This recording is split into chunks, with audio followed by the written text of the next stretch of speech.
tuning in to Brathouse Sports. I am your host, Emily Cheddar Dog DeLeon.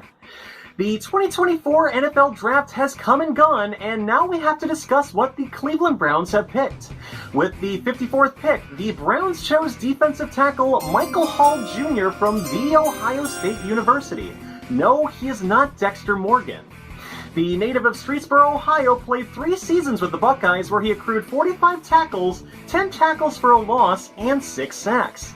Last season was his best year where he set his college career high at 24 tackles. Hall was also ranked 3rd among his position with an athleticism score of 86. This is a very important pick for the Browns to make, considering there are 3 players in the defensive tackle room that are now 30 years old or older.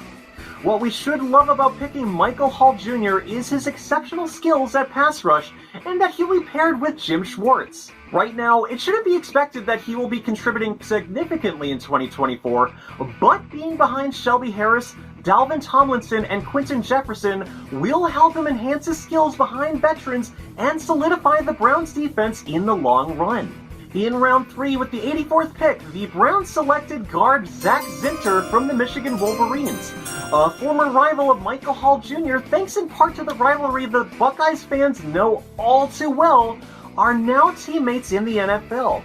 Zinter played 4 seasons under then head coach Jim Harbaugh, played in 45 games with 42 starts. He played in 2,514 offensive snaps, allowed only 3 sacks in 1,141 pass blocking attempts, 5 quarterback hurries on 296 pass block attempts last year. Currently, Zinter is recovering from a broken tibia and fibula, which he sustained in a November game against, The Ohio State University, but we shouldn't immediately be worried since both Joel Bitonio and Wyatt Teller are expected to start this offseason. Pro Football Focus graded Zinter with a 75.8 overall in run blocking and 73.8 in pass blocking. He should fit in very well with the guards already on the roster and will benefit from veteran experience. As for his skills, he's got the strength to weed out offensive linemen and create rushing lanes for the running backs.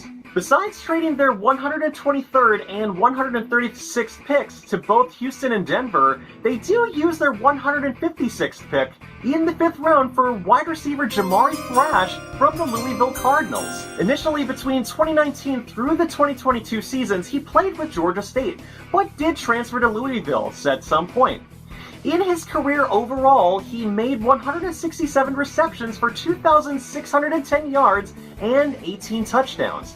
His transfer to Louisville was the right choice because he said himself, "I was able to go against ACC defenses." Well, they were ACC defenses that were NFL defenses.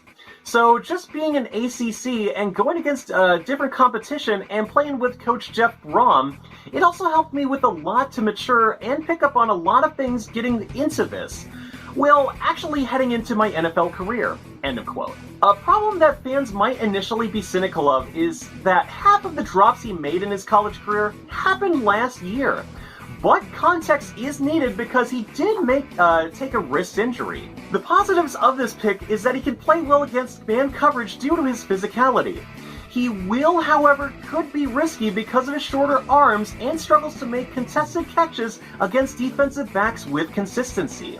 Again, the Browns traded their 197th and 203rd picks, but they didn't exit in the 6th round with nothing. With the 206th pick, the Browns chose linebacker Nathaniel Watson from Mississippi State. In his 6 seasons with the Bulldogs, Watson totaled 377 tackles, 35 tackles for a loss, and 21 sacks. In addition to this, he also recorded 2 interceptions, 5 pass deflections, 2 fumble recoveries, and 3 forced fumbles. This was a fruitful career for Watson as he was able to earn both second-team All-ACC in 2022 and last year earning both first-team All-SEC and SEC Defensive Player of the Year. Despite having Jordan Hicks and Jeremiah Owusu-Koramoah, the Browns' linebacker position is somewhat thin due to departures, notably Sione Takitaki and Anthony Walker Jr. Watson is a physical linebacker who will scare the hell out of an offense, and his accolades I said earlier prove it. He also owns an SEC record for leading the conference in tackles and sacks in the same season. So why was he a late pick? The problem is that Watson did get arrested twice last year for driving under the influence in his college career. In addition to this, he did get charged at some point with felony assault and other traffic violations following a street racing incident in 2018. Not only did Cleveland add another Watson, they also added another Miles. Entering the 7th round with the 227th pick, the Browns selected cornerback Miles Harden of South Dakota. Initially, nobody could hear him well in the draft room as his family erupted in celebration in what family wouldn't? It's hard to find his stats from either ESPN or from sportsreference.com, but from clevelandbrowns.com, in 2022, Harden led the Coyotes with 44 tackles, 4 tackles for a loss, 1 sack, 3 interceptions, 4 forced fumbles, and 15 pass breakups. In 2023, Harden was named team captain and totaled 58 tackles, 1 fumble recovery, 7 passes defended, and 1 interception. He was also named 3rd Team Associated Press FCS All-American and 1st Team All-Missouri Football Conference. He also led the team in 6 pass breakups. There's potential that the Browns found a late pick gem by picking Miles Harden. While he might not be experienced and or currently have the long speed, he has proven himself to be a player on the incline thanks to his competitiveness, and that Jim Schwartz can catch him up to speed. 3 picks later, the Browns traded their 230th pick to the Arizona Cardinals, but capped off the night with their 243rd pick by choosing defensive tackle Jawan Briggs from the Cincinnati Bearcats. Earlier this month, the Browns brought him in for a pre-draft visit, but what I will get into with my thoughts about this I'll do later. He started his college football career with the Virginia Cavaliers in 2019 and played there through the dumpster fire that was 2020. Not his college career, just what we all know about that year in general. I mean, that was a shit show for me, too. But anyways, he transferred to Cincinnati the following year. Overall, Briggs acquired a combined 169 tackles. Nice. For a loss of 21.5 yards and 12 sacks. Moving to Cincy was a smart move in that he got 130 combined tackles for a loss of 14.5 yards and 8 sacks. Looking at scouting reports, they described him as being compactly built. What exactly that means, I really don't know, but he has very dense muscle and terrific strength.